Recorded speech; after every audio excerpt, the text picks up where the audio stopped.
aynan shu xato ko'pchilikning umrasiga juda qattiq ta'sir qiladi. Ko'pchilik umraga borishlik deganda pasport, viza, aviachipta, shunga o'xshagan narsalarni chamadonlarda tushunishadi.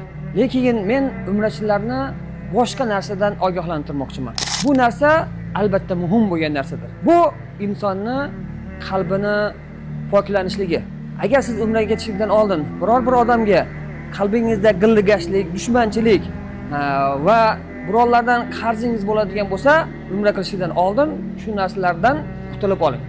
Umra insonning ichki dunyosiga ham safardir.